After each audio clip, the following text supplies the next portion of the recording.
All right, everybody. Welcome to NorCal Sports Network.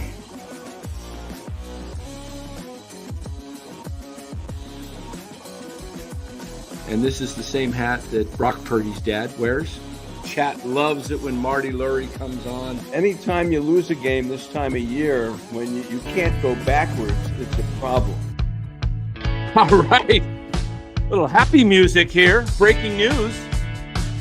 San Francisco Giants just signed Justin Verlander, who will be a Hall of Famer when he retires, a first ballot Hall of Famer. Welcome in, everybody. NorCal Sports emergency broadcast. We got it quickly as we could. I was at a restaurant, guys, and I'm all flustered. I was just about ready to get my meal, and I said, "Give it to me to go." I was like, grabbed it, got it to go, and jumped in the car. And we probably would have been on 5-10 minutes earlier, but technical difficulties, we couldn't get the thing launched. But we're here. So welcome, everybody. Bora, what's your take on this signing? This is a really surprising signing. I don't think anybody thought that they were in talks or anything. I don't think there were any rumors that Justin Verlander and the Giants were connected in any way. So this is a surprise, definitely. Initial thoughts are that I like the move. It's not going to be for so much. It's probably like a 1-year, $15 million deal, maybe around that range. I like this move just from the standpoint. You said it. He's a first ballot Hall of Famer. You got Hayden Birdsong. You got Kyle Harrison, two young pitchers who can learn a lot from this vet. I like it from that standpoint. Last year, he was 5-6 with a 5.48 ERA. He threw 90 innings and he struck out 74 guys. He pitched he started 17 games. So I don't know if he's washed. I mean, he's 42, right? So He'll be 42. There's a good chance he's kind of washed, but I think this is just a move just to kind of let the younger kids learn from him. Yeah, in 23, I'm just looking at his innings pitched. He only pitched 68 innings. No, wait a minute. That's two. Okay, no, combined, he pitched 162 innings in 23, 175 in 22. So, I mean, if he can give you 100 to 125 innings, that would be phenomenal. Just to give you, and if they're quality innings, I don't expect him to be Cy Young or anything, but the Giants need guys that can eat innings.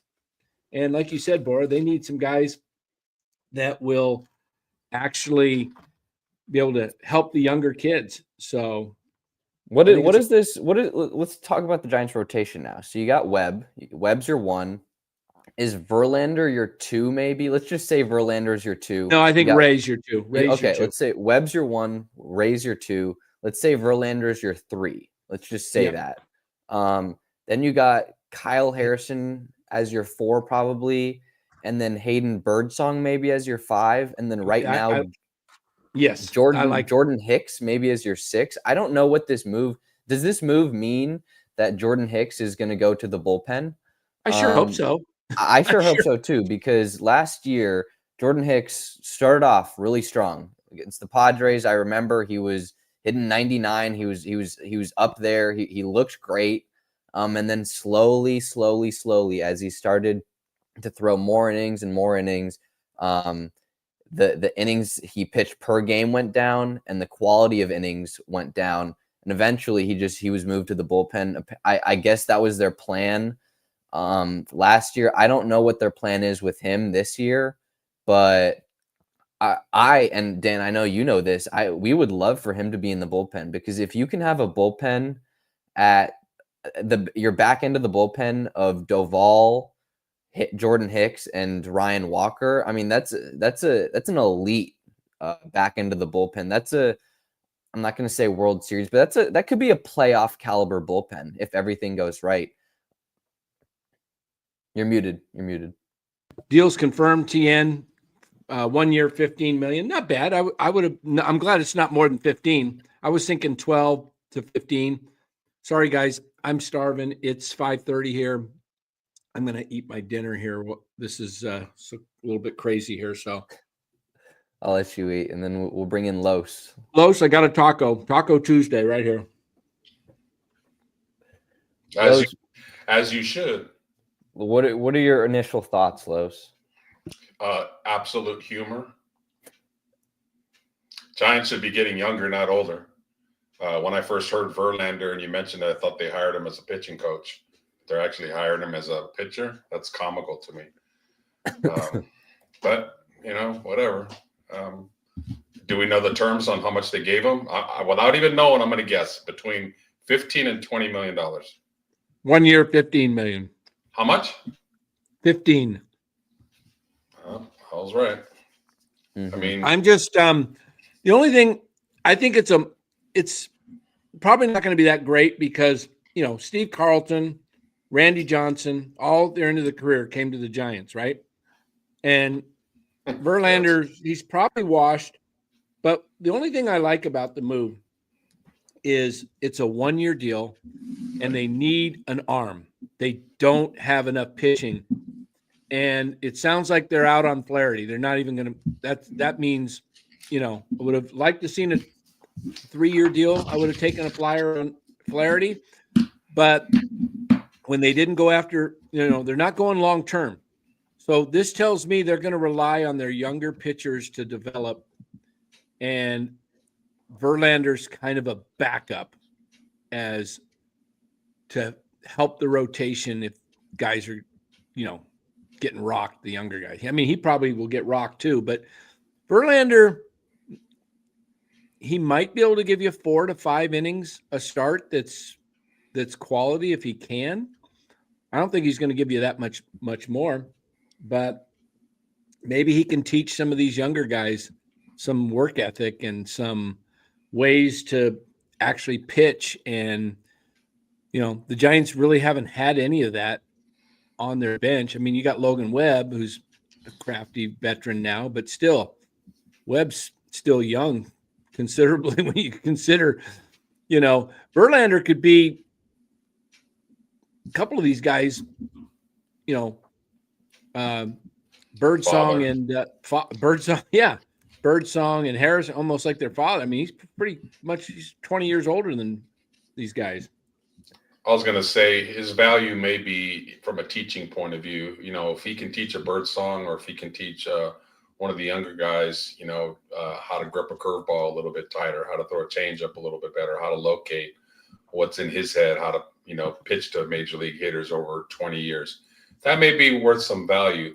I guess my slight pessimism when you first asked me about it is I'm just sick of the Giants always doing like this short-term type of thing, get rich quick scheme. I want to see like investments, like Willie Adames is nice. That was a good start. Like got us all juiced and excited. Like, okay, we got a guy here that has no opt-outs, is going to be here, committed here for, was it 6 years? I believe they signed him for. Mm-hmm. So I want to see more of that. I want to see the young guys develop together. So this just like putting pieces together just to kind of get by and just to fight for being 500. I've been there. I've done that. I've seen that with this team for the last 4 years. So that's why I'm not overly excited about it. But like I said, if he can teach some of our younger guys some things, then I guess why not? Look at this.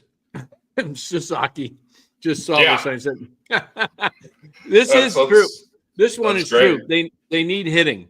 I don't know what they're doing, why they haven't added a bat or tried, actually made a trade, but they've got to get another bat and preferably a left-handed hitter. Yeah.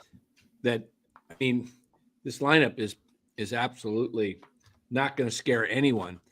The Giants, I did hear Ron Darling on the way over driving back, and he was talking to somebody else. It might have been recorded earlier, but he was talking about as he got older, he was talking to a pitcher who signed. It might have been Charlie Morton. I don't know who he was talking to, but he said, because he was saying congratulations on the deal, and he said, hey, when I got older, what I looked for is defense and teams that could score runs, because you're not as effective when you're older. You get hit more. You can't afford long innings. You can't afford those stressful innings where you got to throw 25 pitches because your defense is, blowing it and, giving 4 or 5 outs in an inning. And you're, you want to get runs. This is why I don't know what Giants methodology is here, but they've got to get some bats. They don't score runs. I mean, you added Adames, great. That's going to help a little bit, but you also, Conforto wasn't the greatest, but you did lose a bat out of the lineup and added a bat that's better than Conforto, but it's not like, oh, wow, we just upgraded our offense tremendously, and we're going to be now scoring, 4 or 5 runs easily a game. No, Giants need bats, and they need to score runs because they do have a young pitching staff. I'll say a couple more things on Verlander, and I'll explain to myself to Los on why I like this signing. I like it, one, just because he's going to be able to teach the young kids. He's going to be able to teach Birdsong and Harrison like how to pitch properly, maybe some longevity things. I don't know, because he's 42. He's thrown a lot of innings. So I like that move. I also like it just because he's pitched with the Astros and he's pitched with with the Mets. The Astros have a pretty hitter-friendly park. I don't know exactly what the Mets do, but I know it's more hitter-friendly than the Giants.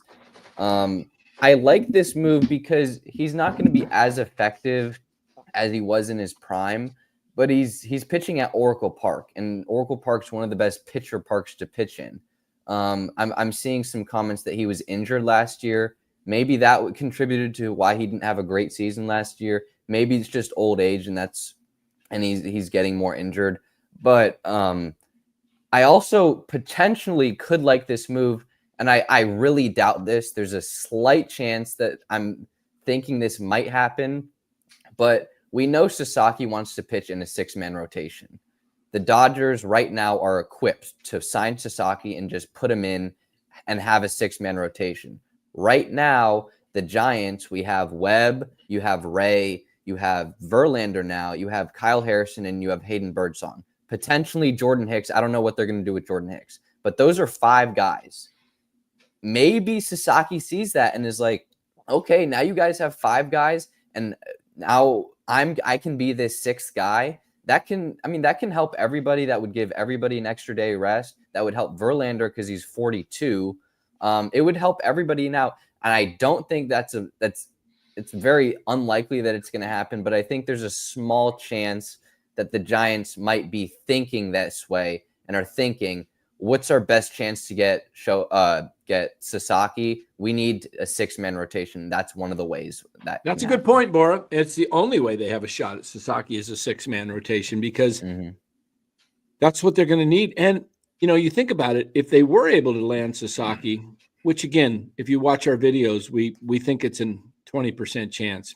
We eliminated the Padres. If you watch the video out there today on the Padres' chances of Sasaki with their ownership drama, we think it's probably between the Giants and Dodgers, and both Bora and I have it handicapped at 80% Dodgers, 20% Giants. But what that would do, if you added Sasaki, it would help Harrison because he doesn't go long. Birdsong doesn't have a history of being stretched out. Ray needs, and Webb's pitched a ton of innings. Maybe he could use a little bit of pullback, over the next year or so to reset him. I don't know. I don't think it's a move that moves the needle for them at all. As far as the standings, they still today sit with a 4th place team. If you want to talk about WAR and what it does, I don't think it does much there either. He had a minus 0.3 WAR last year, according to Baseball Reference. So I really don't think it's a matter of, I don't see it moving the needle at all for the standing. I don't think it adds any wins.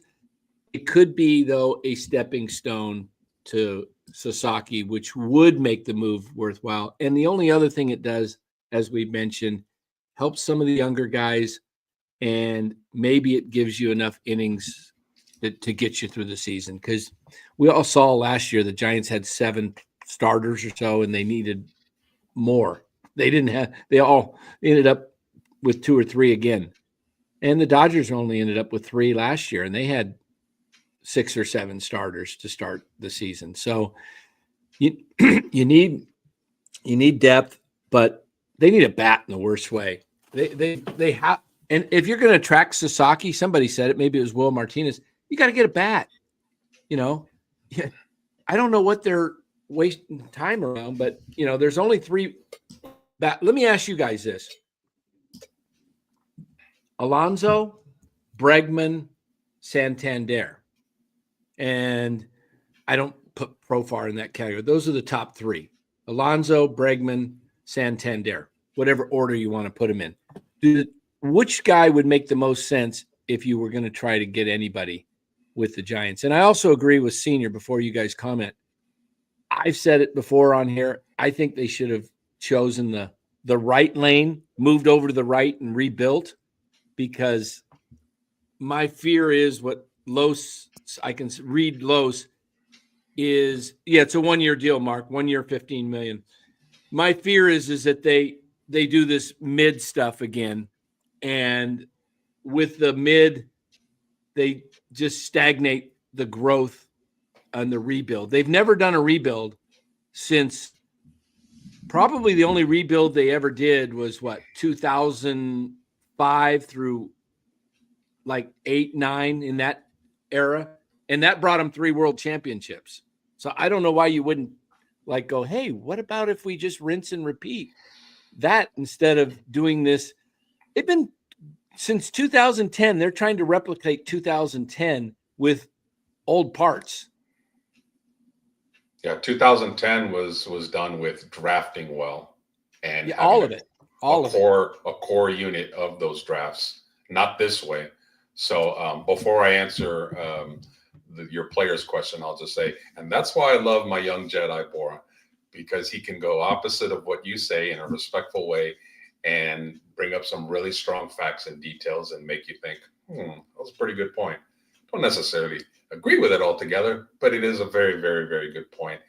Think about this, guys. In the last 24 hours, the A's signed Brett Rooker, a stud middle of the order guy, who's still, he's not young, but he's not old either.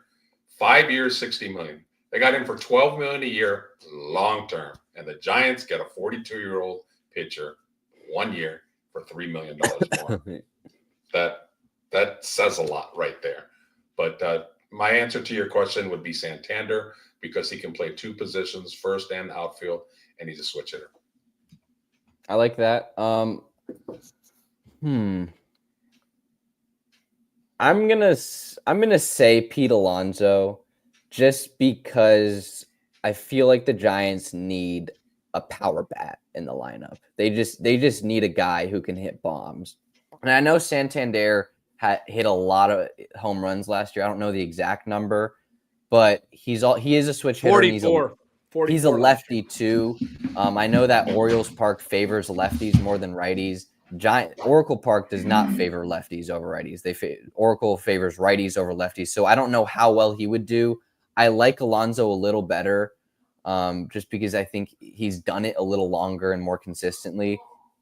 I like all 3 of them, but I just feel like Alonso would kind of provide that middle of the order spark where Robert, Alonso's a threat to go deep whenever he comes up. I mean, when Alonso's up at the plate, you're thinking he has the potential to go deep.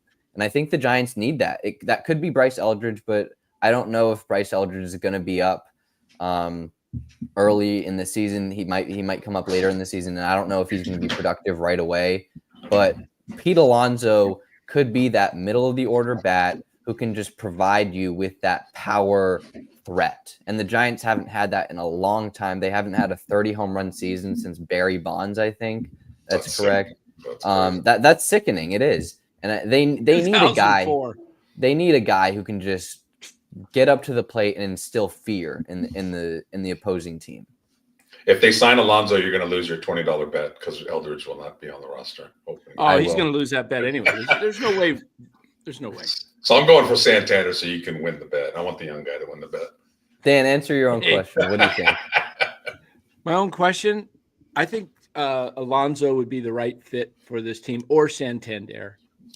I mean Bregman too, but I think Alonso gives you some excitement to maybe sell some tickets, get people interested in the team again, gives them a legitimate home run guy. Santander being a switch hitter, I don't think he does that great from the left side at Oracle.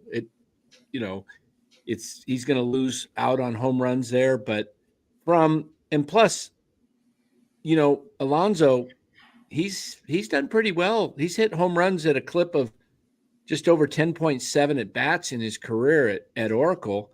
Compare that to Philadelphia, where it's over 20 at bats per home run in Philadelphia, and it's better than even Cincinnati's ballpark. So the fact that he's hit home runs at a clip of every 10 plus at bats is pretty good compared. Even Shea, he hits him at every 17 at bats, 16.95 if you want to get precise, but so 17 at bats. So he's hitting more home runs. Now, granted, it's a lower number. He's only had like 75 plate appearances at Oracle versus over 1,700 at I want to say Shea. I'm going back showing my age here, Citi Field. So, I think, I don't know.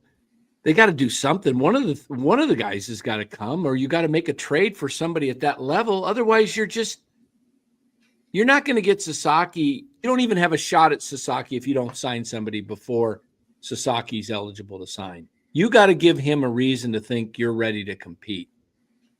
We keep waiting for that trade, and not just a little one, like a big trade. Like, ooh, that's risky, but I like it. We're waiting for it, and we're waiting for it, and we're waiting for it, because it's not going to happen if they just keep going the free agent route and hope a ton of our young guys step up. This is still a fourth place team right now as we speak. Oh, absolutely. So they need to make a trade. Buster needs to just take a swing at it and go for it. And hey, if it doesn't work, at least you gave it a shot. But they need to do something. Trade a few of their young guys for a big bat, an established bat, and not past 33, 34 years old. God, I would have loved to have gotten Rooker. I really like him. He's going to put up big numbers in that AAA ballpark in Sacramento, where the ball carries. Get him in fantasy. So, yeah, hopefully a trade is coming, guys, because that's the only way I see the team being any close to relevant is by going that route. Los, hey I don't think a trade is coming. I mean, I know we all want a trade to come, but I just don't see it because I don't think the Giants have the prospects to do it. I mean, let's just be honest. They've completely diminished the value of Marco Luciano. He was their number one prospect. He's come up. He's been up and down, up and down. He has zero value right now. Luis Matos doesn't have much value. Casey Schmidt doesn't have much value. Their young guys don't have value. The only prospect that has value is Bryce Eldridge, and they're not going to trade Bryce Eldridge. I've thought about this a little bit, and it's tough because the Giants are in a big market. They're in San Francisco. It's like a top 6, top 5 market in all of baseball. So we want them to just make moves and make moves and make moves and be competitive every year. At the same time, you have to build a team the way it's right. And I kind of feel, and Posey said this, he said that they want to go with their young guys in the pitching staff all offseason. And I guess we should have believed him. They're going to go with Birdsong. They're going to go with Harrison. They're probably going to they're going to carry Beck. They're going to carry Wynn. They're going to carry, who's the other guy that did well towards the end of the season last year? I'm forgetting his name right now, but he's said that they want to go with Bivens? Not Bivens. He's the star. Landon Roop. Oh, Roop. But I kind of want to see if these young kids have anything. Like, I want to see if Casey Schmidt gets consecutive at-bats. Does he have something? Does Marco Luciano have something? Does Luis Matos have something? Do any of these young guys have something to where it would be such a big mistake if you trade them away for a one-year rental or a guy with a big name, and these guys just go off on other teams? And I kind of feel like that's the way Posey wants to run this team, is like he knows that it's not a great team. I mean, you have to look at the other teams in the division. The Dodgers got better this offseason. The Padres have not got better this offseason. They haven't made moves. The D-backs have got better this offseason. Right now, I think they're a fourth place team. Maybe if they make a couple more moves, they can climb the Padres to be a third place team. I don't know. But the Dodgers are going to win the division. The Giants right now are competing for a wild card spot, and there's a lot. I mean, the Reds got better. The Cubs got better. The Pirates are going to be a year older. A lot of other teams in the NL got better. So you have, as a Giants fan, and as Posey, I imagine, is looking at, you got to look at these other teams. You can't just look at the Giants. And when you see that, you can't. I kind of see his vision to where he's like, okay, I'm going to give these young kids a chance, and we're just going to find out what these kids have. And that's what I've been asking for. That's what Dan's been asking for. Los, you were asking for that too. It's just like, you got to see what you have in these guys, because these are your prospects. Casey Schmidt was a second-round pick. Marco Luciano was your number one prospect for 5-6 years. Luis Matos came up in 23. It was 2023, I think, and he hit 250. I mean, it's not a lot of hitters don't hit 250 this year, this day and age. So to be able to hit 250 as a 21-year-old, and that carries some weight, I think. Matos just won Rookie of the Year in his Venezuelan or Dominican league just this past week. So I think Posey and I, as a fan, want to see what these guys have. And I also want to see them go out and sign Pete Alonso and Alex Bregman and Corbin Burns and all these guys to boost their team up. But I mean, at some point, you got to find out what these prospects have. And if they're trying to trade these prospects and they're not able to get anything in return because they've just completely diminished their value, then you got to find out what they have. And I think that's what they're doing. Hey guys, couple quick things, some house cleaning items I just forgot because we came on in haste.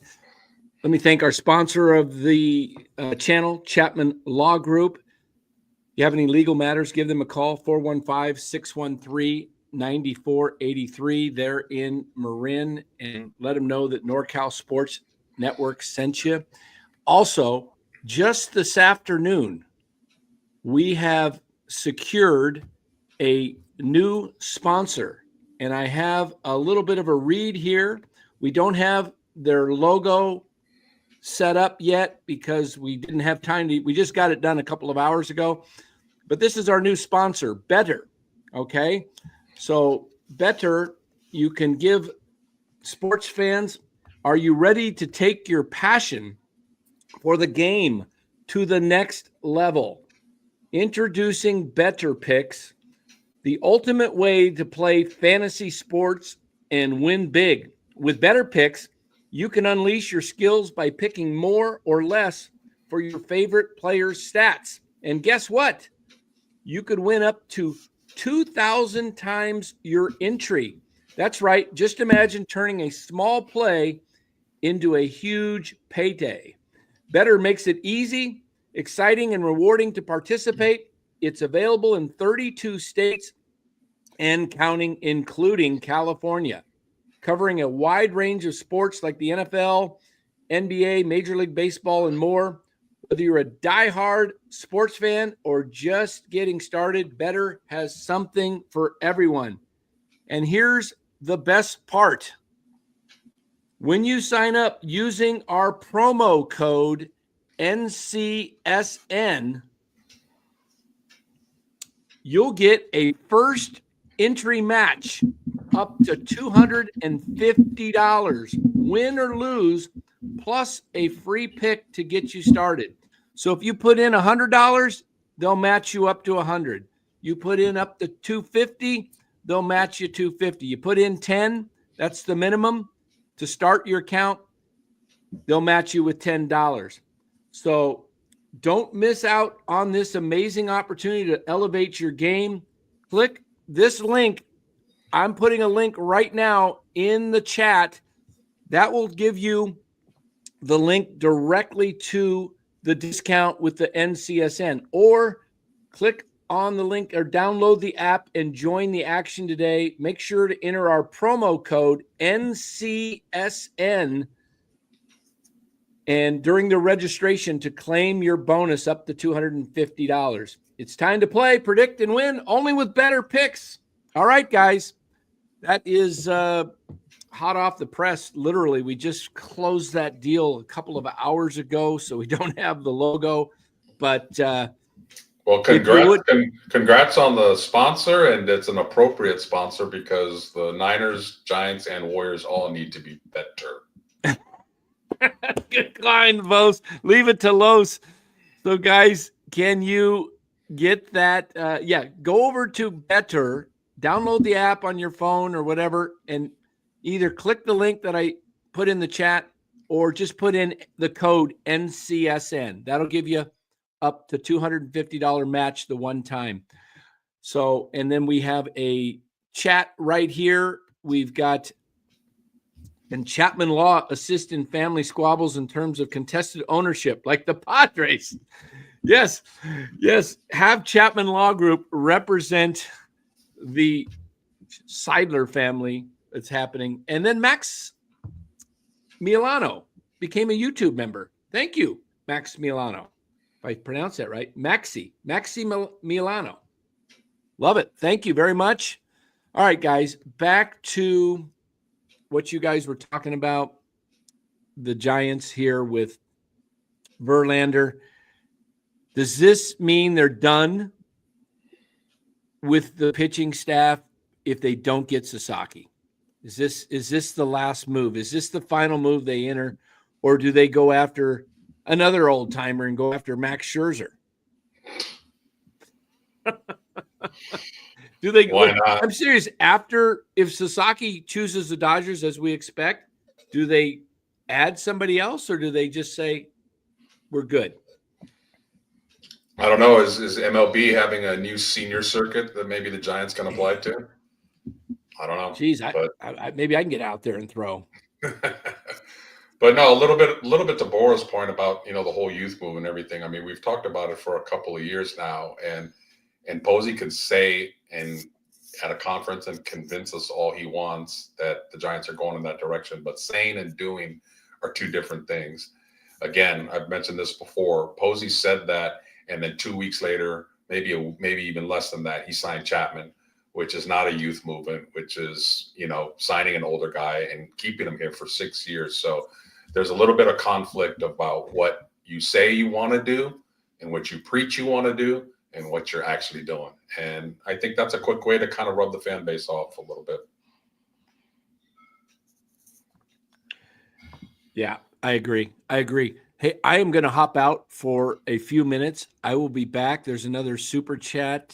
Fuji Simeon will get that. And then Los, the Bruce Mahoney is coming to Chase Center. Oh, when? I got to fly back for that. For you don't know, the Bruce Mahoney is a trophy between my alma mater, Sacred Heart, and St. Ignatius. The winner of 2 of 3 sports wins that trophy. They're the two. It's the oldest rivalry in high school sports west of the Mississippi River. Fact. So that's a big. I'll be back in 5-10 minutes. Okay. All right. Okay. Los, I got another thing for this potential Verlander. It's a 1-year deal.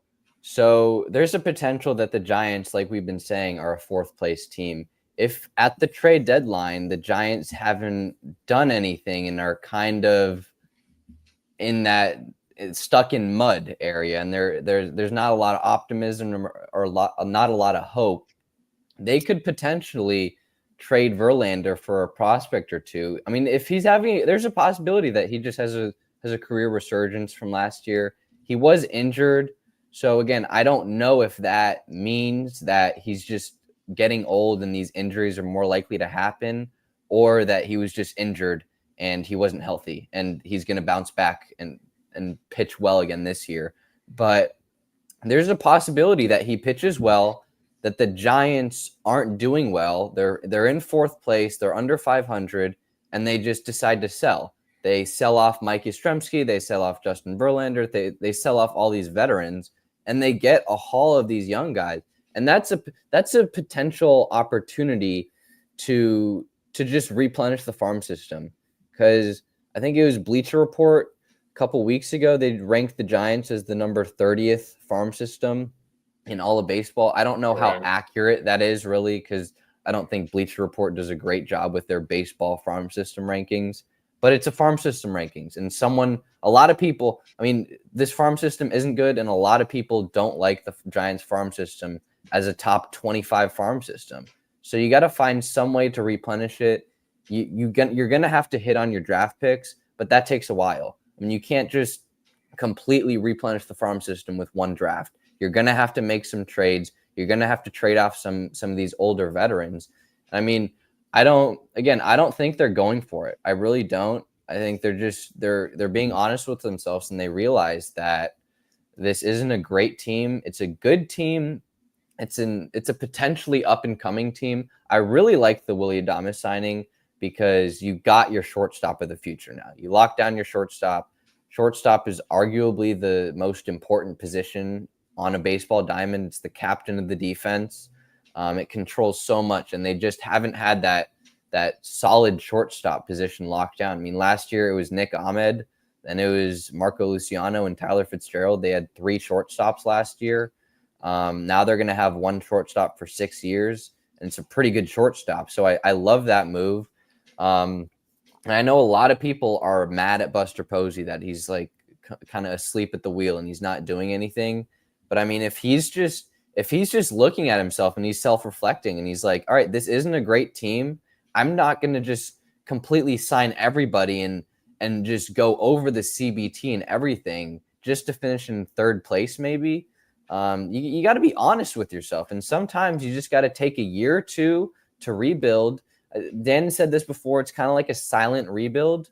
You're not completely just getting rid of everybody and just playing all the young kids, but I mean, you're playing some guys like Elliot Ramos is young. He's 24, 25. Tyler Fitzgerald's younger. Bryce Eldridge is going to make an impact this year, I think. Luis Matos might make an impact. Marco Luciano might make an impact. Casey Schmidt might make an impact. Who knows? But some of these young kids are going to have to prove themselves. And I think Buster's giving them the chance to do that. I think you read my mind. I mean, I was like, after the initial, like, what the hell are they doing reaction to it? I'm like, you know what? I'm going to give Buster the benefit of the doubt. Like, what if he's hoping to catch lightning in a bottle? And if Verlander is going to be good at 42, chances are he'll be good in the first half, in the beginning, while his arm is fresh, rather than the second half. So if they can get him off to a hot start and he pitches well, and again, don't wait until the deadline. Like, I mean, if he's pitching really well, like, trade him. Somebody might want him in June. Trade him before he has like two games where he goes 2 1/3 and gives up 9 earned runs, and his ERA goes from 2.7 to 5, and his stock goes right down. So yeah, I mean, if that is the plan, then I am all on board. If Buster can accumulate, maybe a few players that all of us are like, what the hell is he doing? And if the plan is to, hey, we're not building for 25, we're not playing for 25, we're going to be an average team. Just suck it up and accept it. But if he can move off of some of these veterans, and hey, if he has to move off some of these young guys that maybe another team will value more than the Giants do, or the Giants don't have room for him, like Casey Schmidt, another organization may see, we really like his glove, and we can see the potential of his bat, but he's not going anywhere in San Francisco because Chapman is there long term. So if you can start packaging together some things and get some young players here for the later half of the year, see how they work, then you got something going for 26. And I think really most of the fan base and most people that really understand baseball will be absolutely fine with that, because they'll see the bigger picture, they'll see the long-term picture. Exactly. I mean, so real baseball fans and real fans of the team will be like, all right, as long as you're transparent with us, I think people would be okay. That's the problem with Farhan. I mean, he said one thing in press conferences and one thing on the radio, and he would turn around and do the complete opposite thing on the field and during the roster moves. It's you got to be transparent with the fan base. I do think there's also a possibility that, like I said, Verlander could be traded. I mentioned Diaz, but I mean, I want to talk about Luis Matos for a second, because did you see, Los, that online on Twitter and stuff, that he won the Rookie of the Year? He got like 54 out of 55 first place votes for his Rookie of the Year. I think he was in Venezuela. Yep. So that's a little exciting, because he's young. I mean, how old is Luis Matos? He is. Are there any photos of him right now in playing in Venezuela? Because like when we saw him last off season, like he really bulked up, and maybe he bulked up a little too much. You know, baseball players need to. You know, Michael Jordan always talks about that, like how he struggled when he went from baseball to basketball, because he still had a baseball body and he needed to have a little bit different body for basketball. Baseball, you don't need to be bulky. You need to be like kind of wiry strong. So maybe Matos, maybe his trainer, maybe they, you know, I would love to see if maybe he took 5 to 10 pounds lighter. I still think he has a quick bat and he can generate power that way, because I'd like to see him kind of be a 15-15 or even a 20-20 guy where he can steal some bases. So I don't want him being an incredible Hulk and, swinging for the fences and hitting 230, 240. No, his game is speed. His game is hitting in the 260 to 280 range if possible, if not better. Play good defense. He's not a center fielder. He's probably more of a left fielder, and see where it goes from there. So yeah, I've always been excited about Matos' game. I would love to see him and Ramos be our bookend outfielders with Lee in the center. That would be nice. I mean, I've kind of always said this. Matos doesn't have the power or the speed or the great arm or the great defense. He's not great at anything at one particular. I mean, he is great at making contact. He doesn't strike out a lot. He can make contact. But just from the physical attributes, he's not elite in one category. He's just kind of good to above average, good to pretty good in all of these things. His game is not hitting 25 to 30 bombs. That's not his game. No. His game, like you said, is 15 to 20 home runs. And that's okay. And that's absolutely exactly. okay. There's nothing wrong with that. This day and age, hitters are just so focused on bat speed and launch angle and hitting the ball out of the ballpark. I mean, in his rookie year, he hit 250. That's impressive in this day and age to hit 250 in your rookie year. He's only 22 now.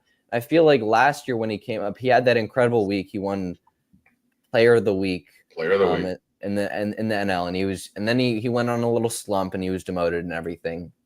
But I felt like he was trying. He bulked up in the offseason. He probably gained like 20 or 25 pounds, and he looked bigger. But it kind of looked like every swing he took was trying to go to the left field bleachers. It just looked like that. He was trying to hit the ball out every time, and that's just not his game. That's not his game. He needs to be a gap-to-gap hitter, hitting singles, hitting doubles, maybe the occasional triple. And then he can, if he lucks into a home run, or if he has the right bat path, he can hit a few home runs. It's just he doesn't need to be going for the big home run.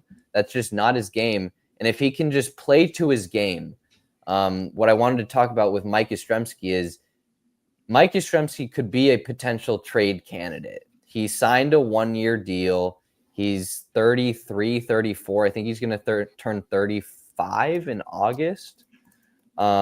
He's 34 right now. So he's going to turn 35 in August. He's on the back end of his career. I mean, that's just, he's going to be 35. Most big league hitters don't make it past 35, 36.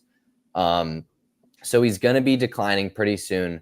I would like to see him have a successful first half so you can trade him for some prospects, and then you can just plug in Luis Matos right away, because Mike Yastrzemski isn't your future. He's been on this team since 2019, and you've made the playoffs once.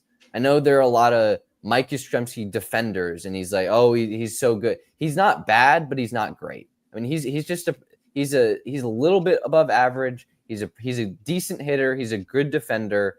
There's nothing special about him. The fan base shouldn't be all in. I mean, just awing over him. He's a good player, but there's no reason to be attached to him.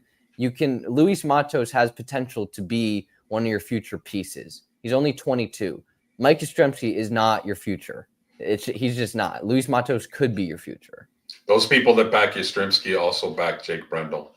They're kind of one of the same. They're in the same fraternity. Like, they have some special vision where they can see what we all don't see in a player that is average to below average. And I don't know. It's just like some fans, like, they really like a player because of their personality or the way they dress or the way they look. And it's like, oh my God, what are we doing here? Like what is their production on the field? Bottom line. Yaz was a nice story. He was a good Giant. He still offers some things defensively. But like, he's just a strikeout machine, and he's a fifth outfielder, at best, really. I don't even think he's a fourth outfielder. I want to see those three guys in the outfield get most of the at-bats and maybe sprinkle in a couple of other guys that may be surprises. I agree. All right, guys. And by the way, Will Clark basically backed what I've been saying for a while.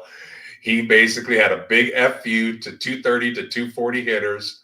We're not going to mention any names, but you know who they are. And Will gets it and understands where the game should be. And he was talking about Mike Yastrzemski. I was thinking about our third baseman, Matt Chapman. Matt Chapman, Mike Yastrzemski, they're very similar. They're low averages. Yaz, to me, he kind of described Yaz to a T. Low average, 15 to 20 home runs, like 50 to 70 RBIs. That's kind of what Mike Yastrzemski has been. Let me look at his numbers last year. Right, last year he hit 231. Yeah, he hit 231, 18 home runs, 57 RBIs. That's pretty much exactly what Will Clark was describing. And he struck out 124 times and walked 38 times. So, yeah, we were talking, Dan, about the possibility of maybe Verlander as a trade pawn at the deadline or before that, if he has a good first 2 to 3 months. Yeah, absolutely. Yeah. That's not a bad strategy at all. Not a bad strategy at all. Let him go to a contender, and if they want to throw us back he's not going to bring back a high prospect. But if he gives us back a decent prospect, we'll take it, because Verlander's not the future at all. Right.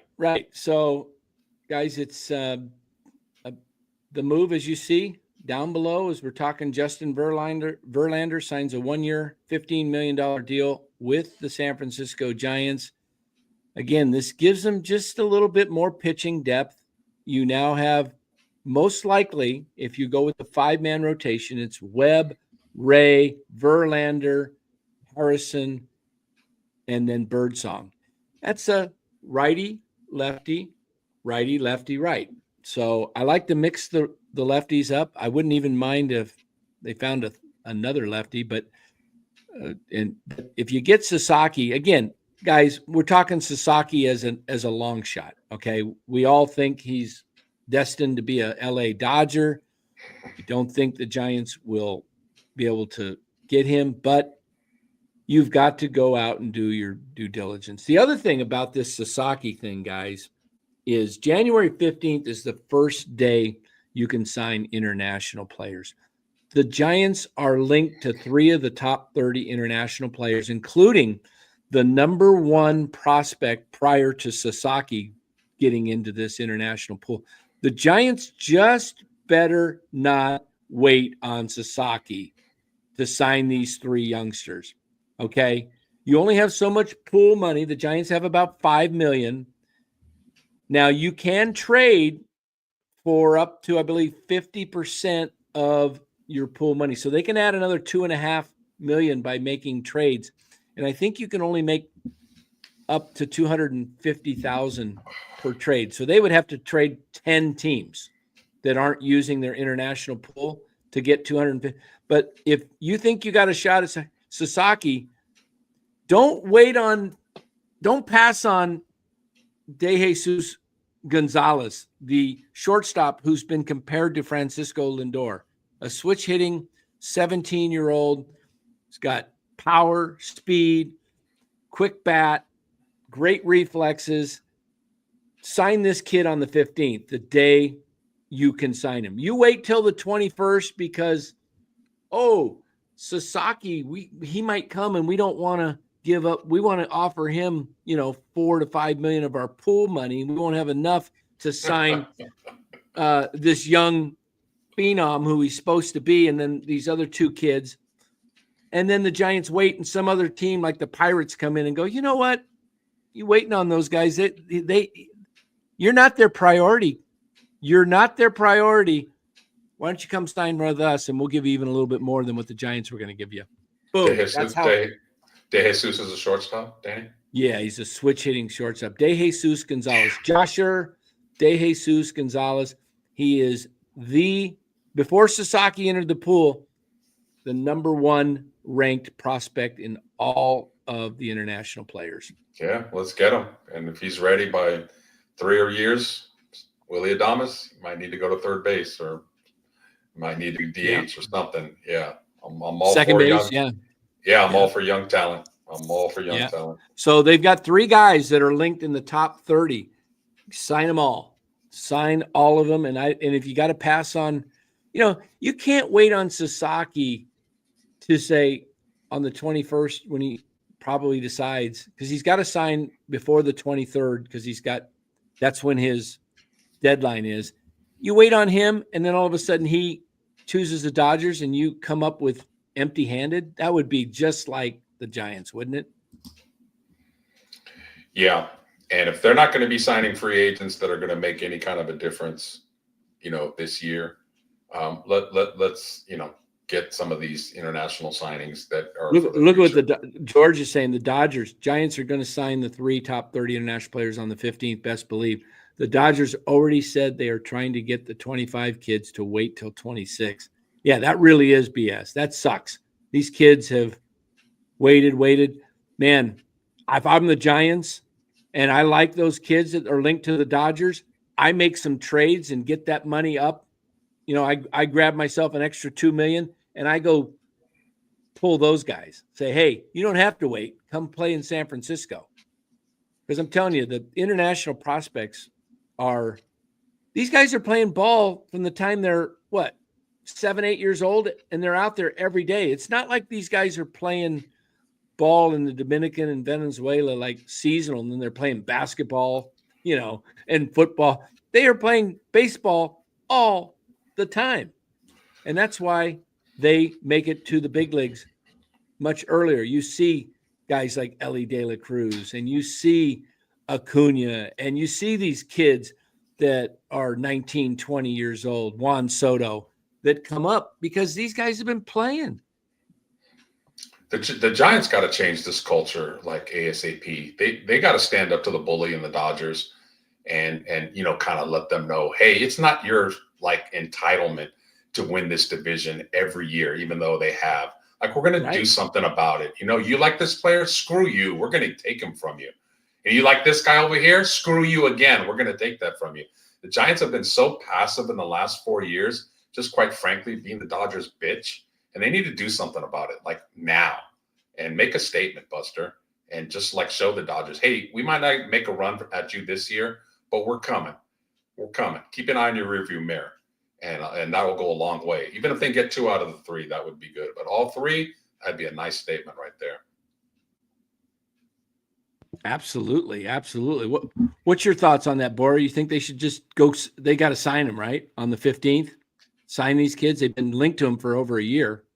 Yeah, I mean, if you've been linked to them over a year and you have verbal agreements with them, just sign them. Just sign them. Don't get. I mean, if you don't get played like you've gotten played in the past, you've gotten played for free agents, and you've gotten just played. I don't think Posey's going to get played like Farhan did. You have a verbal agreement with them. Just sign them. Don't waste any time. If you don't think you're going to sign Sasaki, then just focus on your future. There's no reason to beat around the bush and just go after it. Totally agree with that. So I think this is a move that, again, repeating, Giants signing Justin Verlander, injured last year, but he did pitch. I didn't realize he pitched 90 innings in 17 starts. So that's a little over 5 innings a start. So he's averaging, he's making it into the 6th inning on most of his, if you look at, the average, that's better than Jordan Hicks, right? It is, yeah. That is so sad. That is so sad that we have to say that now in 2025. He's going into the 6th inning. Whoa, what a stud. But yes, whatever. Yes. That's today's baseball.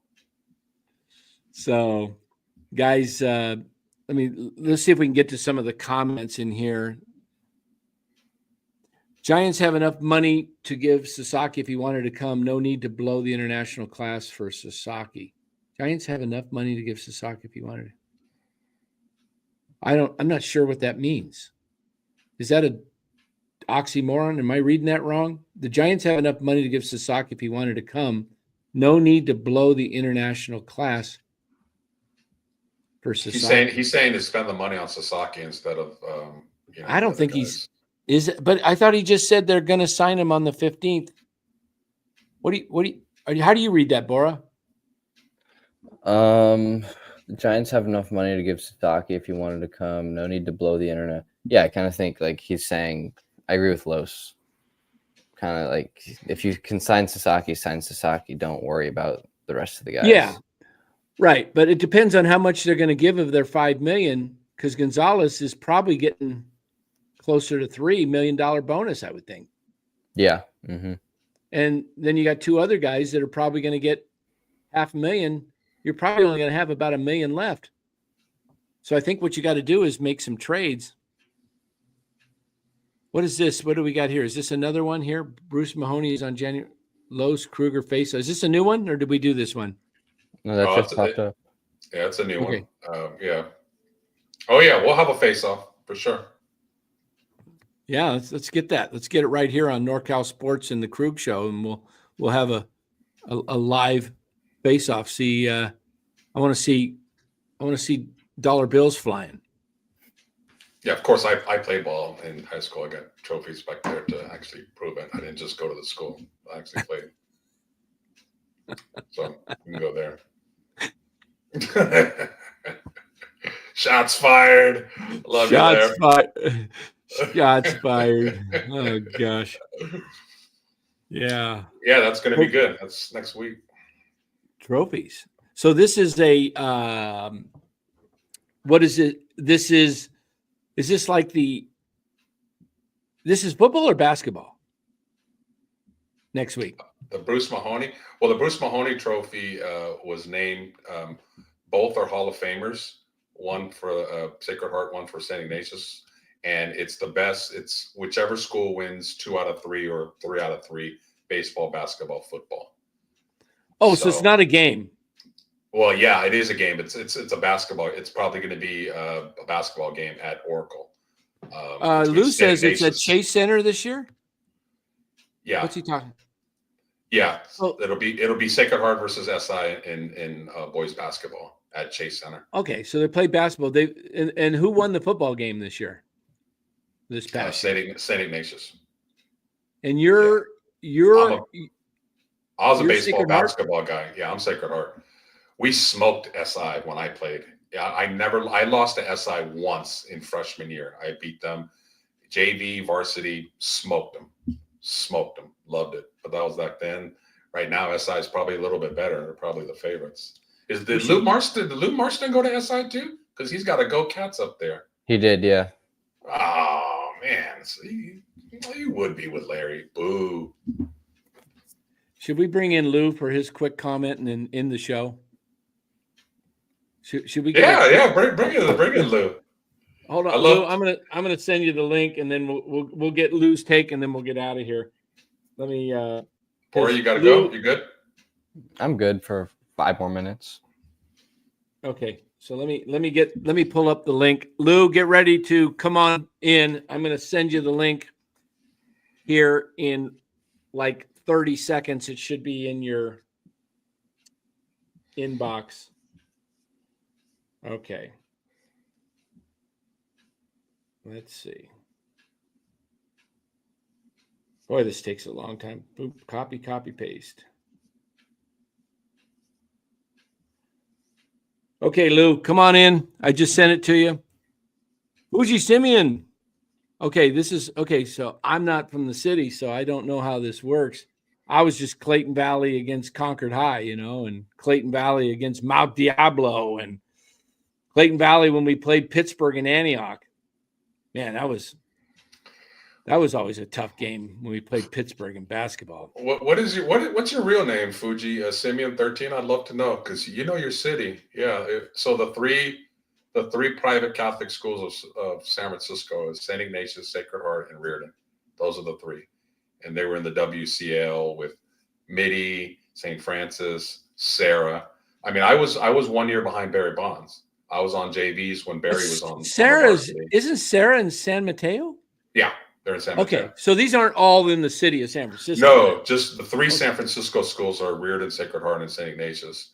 And then Bellarmine is in San Jose, Mitty's in San Jose, St. Francis. Bellarmine. Okay, that's why I hear Bellarmine. That's where what's his name? Great. The program. The guy that played for the Giants last year. The guy and played for the A's. Mark. What was his name? Who? He played first base for the Giants at the end of the season. Remember the guy, the right-handed? Mark Canna. Mark Canna. I knew it was Mark something. I couldn't get it out of my. Yeah, that's right. He's but didn't Sarah have Bonds and Brady? Yep. So I cannot. Hey, Sarah cannot say nothing. Bonds, Brady, and do you remember a guy named Greg Jeffries? Oh yeah, wide receiver. Oh no, the baseball player. The Jeffries? Baseball player. He went to the Mets. Milwaukee Brewers. He went to the. Yeah, he's a switch hitter, and I played against Jeffries. Yeah, he's same age as me and great player. Oh. Great player. Yeah, for Sarah. So Sarah's got a great history of producing some real studs out of that program. So Lou's a St. Ignatius? Yeah, I went to SI, but I dated a girl that attended Cathedral right across the street from Sacred Heart. Good for you. I probably I probably know her name. You probably do. You want me to say it on the air? I have no problem. She might. Nady Gianni. Does the name ring a bell? Nady Gianni. She hung out with a girl named Jeremy.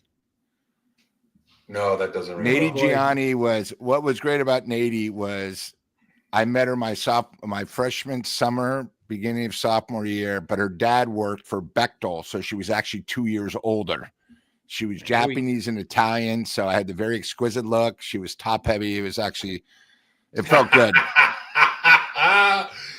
Yeah, I kind of gravitated to the Latina crowd at good times. And then I had a lot of good friends that played at Sacred Heart. I don't know if you knew Mike Callahan, pitcher. He used to throw super slow Mike. And then, another guy from Sacred Heart that actually would have made it, but he tore up his knee first year at Stanford was a guy named Scott DeLucchi, who was a stud. He played with Greg Jeffries. Of course, Greg, if you ever want to know anything about him, find the article that was written about him in Sports Illustrated, where he was a switch hitter.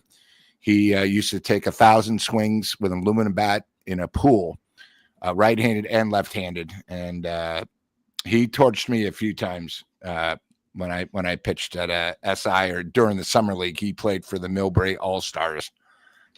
I believe that might have been the story. Might have been Flame back then or PAL.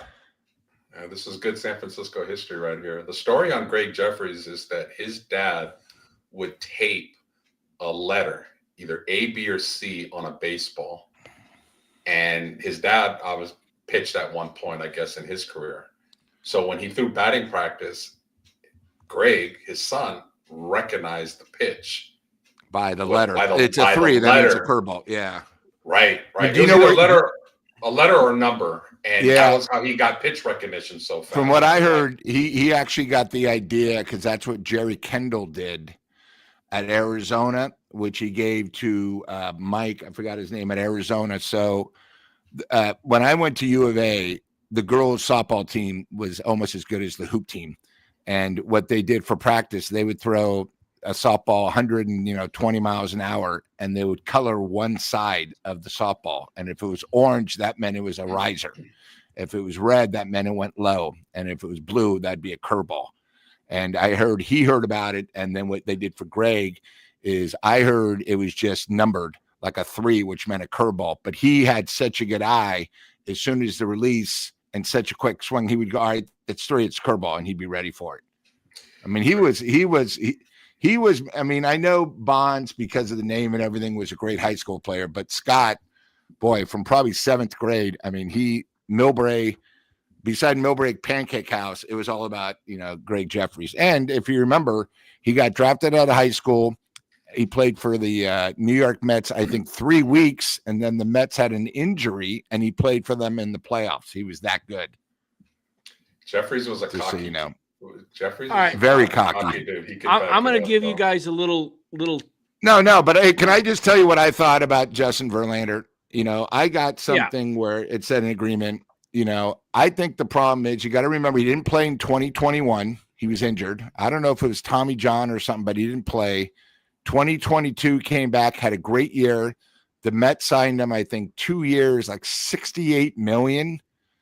And then, last year, this is what I'm a little bit worried about. Why didn't the Mets, who need pitching, sign him back?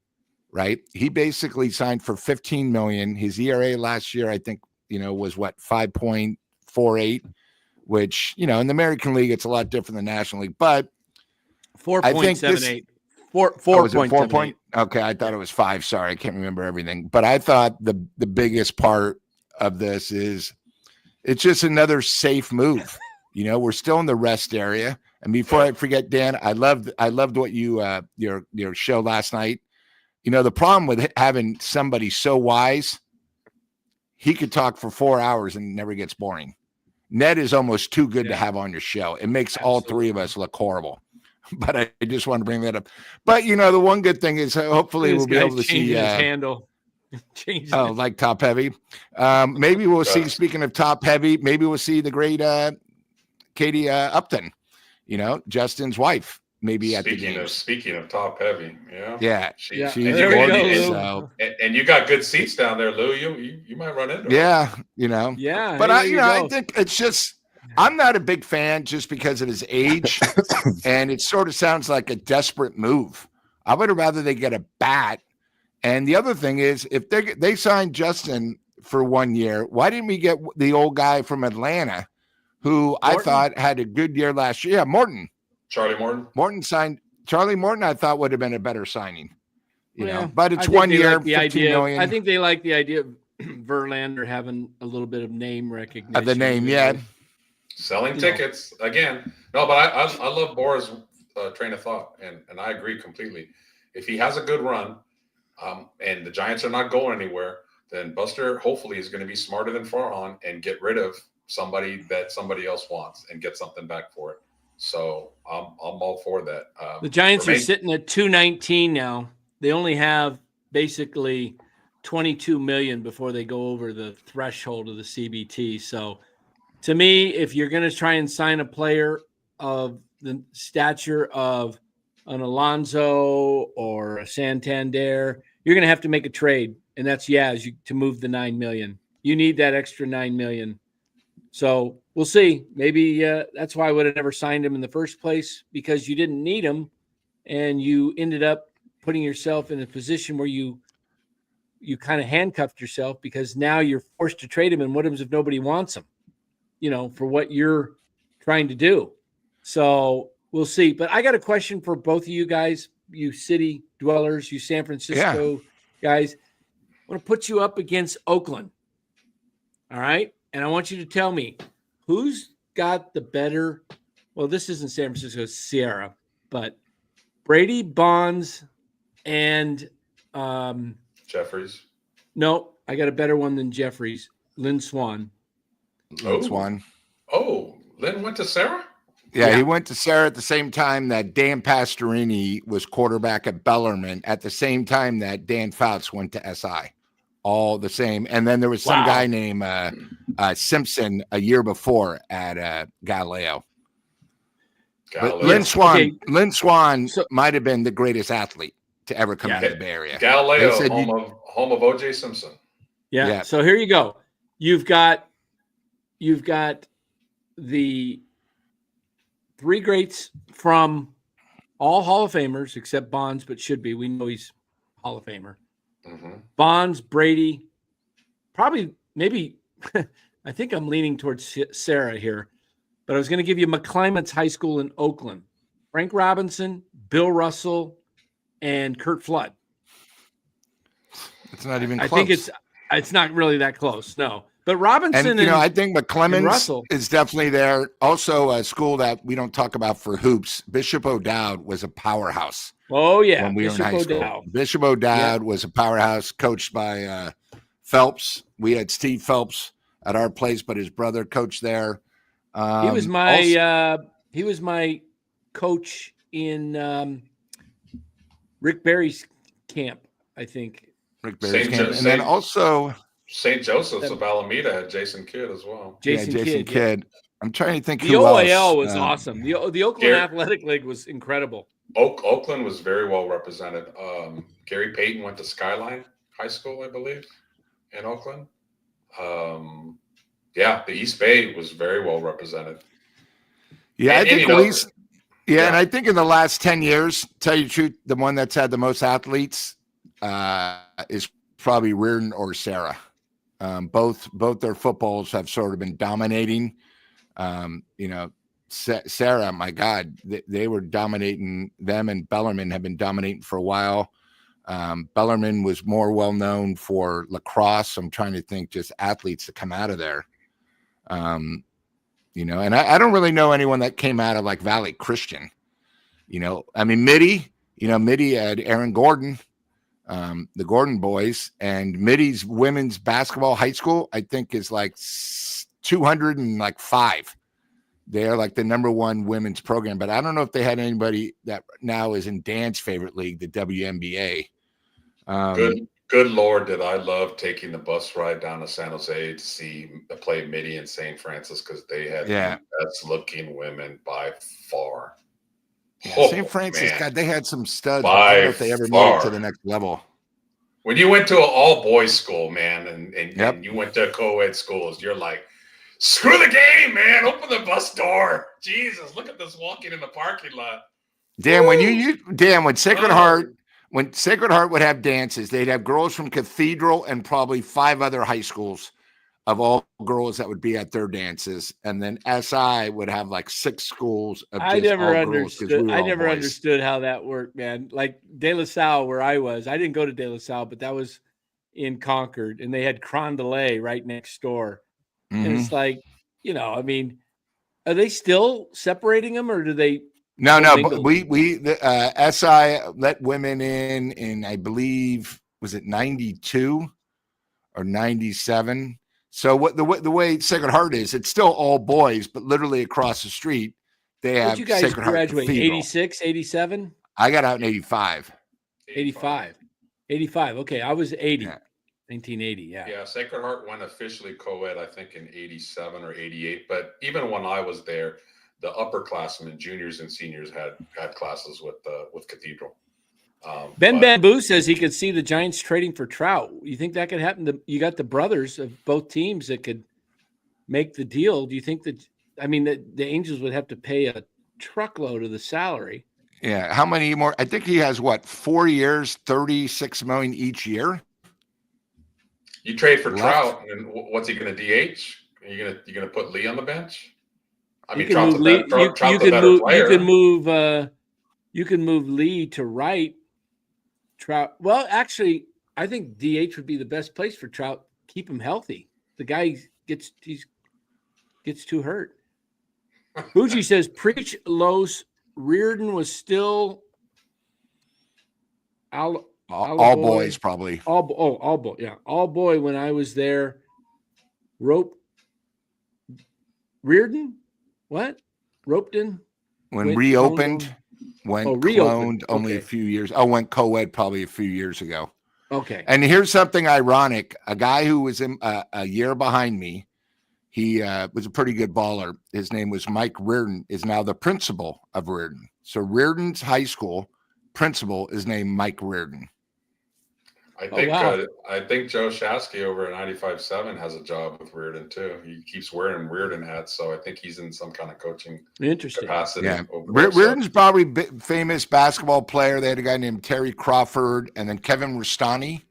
I don't know, Eric Dan, Newman. that's more of your thing. Kevin Rustani was a pretty good player. All right. You guys ready to wrap it up and get out of here? Yeah. Dan, what do you think of the signing? It's mid to me. I have mixed. I like it for a couple of reasons, and it doesn't Only get me 1 year. excited. I got that. 1 year.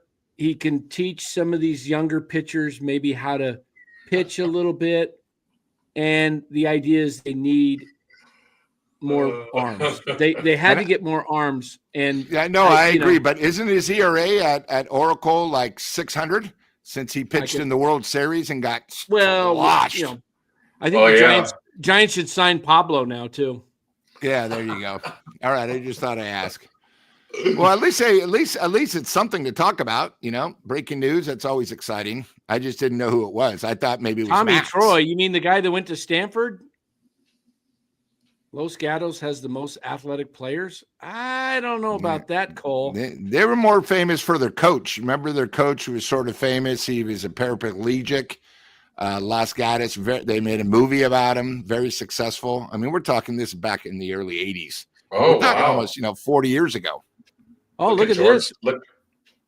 Joe Shasky will be an assistant coach at Reardon this year. Bill Lasky will be the pitching coach at Reardon too. Benito Santiago may help at times too at Reardon. Wow. Wow. I guess they got a little extra cash. Yeah, there you go. Bill Lasky. Wow. So, Dan, does that mean you're going to take over Bill's show for KMBR, the commercial leader, on the weekends? The commercial leader. I like that. He's commercial not gonna, leader. Oh, yeah. So, I mean, obviously, Bill's not going to be able to be a pitching coach for Reardon and do his afternoon show. Yeah, I agree, Bill. I think Verlander, there's nothing wrong with bringing Mrs. Verlander around either. Yeah. Hello. Katie. Nothing wrong with that. Hey, ballpark needs a little makeover, and oh yeah, wait until one problem, a homeless person goes up to Kate, and that's all. Everything will change. Yeah. So what the hell am I getting myself into? He'll be demanding a trade right after. Yeah. All right, guys. All right, boys. Hey, catch our live stream tonight. We will be back here. Golden State Warriors take on the Miami Heat at Oracle 7:10. So roughly about 9:30. We shall be back here. Should be.